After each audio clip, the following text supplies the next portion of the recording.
Imagine trying to write like the comprehensive rules of the road for flying cars. Okay. But you aren't just doing this for your city, You're doing it for the entire planet. Right. Which is already a massive headache. Exactly.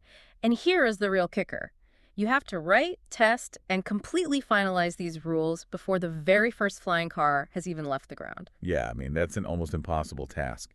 You are essentially trying to rigorously govern the hypothetical. And that is exactly what we're jumping into for today's deep dive. We've got a snack of sources here detailing a really highly ambitious policy initiative. Very ambitious. The mission is to conceptualize 30 completely novel, globally unique institutional designs.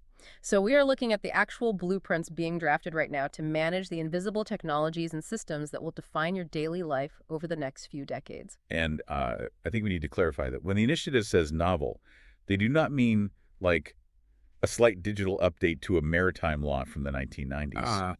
We are talking about mapping domains where absolutely zero formal regulatory or institutional frameworks exist anywhere in the world. Which, as someone who just loves seeing how systems are built, this shift is thrilling to me. Because for the last century, public policy has relied on slow, reactive regulation. Oh, absolutely. We wait for a new industry to boom, we wait for something catastrophic to break, and then we scramble to, slap a legislative Band-Aid on it.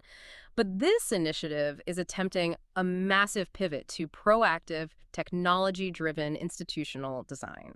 Right. We are trying to build the architecture of the future before the future even arrives and sets up shop. Which sounds fantastic in a visionary strategy meeting, sure. Yeah. But as someone who analyzes the pragmatic nuts and bolts of policy execution, my core tension with this source material is the verification process. Interesting. Why is that? Well, it is one thing to brainstorm futuristic utopian ideas in a conference room. It is entirely another to rigorously verify that these are truly first-of-their-kind models and, more importantly, to prove through technical specification that they can actually scale across a highly fractured global landscape. Yeah, we are definitely going to test that tension today. Because for you listening, whether you're prepping for a meeting on emerging tech or you just want to understand the forces shaping the world, this really matters. We're talking about creating the source code for global cooperation. We are mapping the unknown. Okay, let's unpack this. Before we can design the institutional rules, we really have to understand the void they are supposed to fill. Right. So step one of this policy initiative is identifying what they call emergent global market failures and technological frontiers. And these are the places where the map just goes totally blank. A true frontier market failure is fascinating because it's fundamentally different from like a traditional market failure. How so? Think about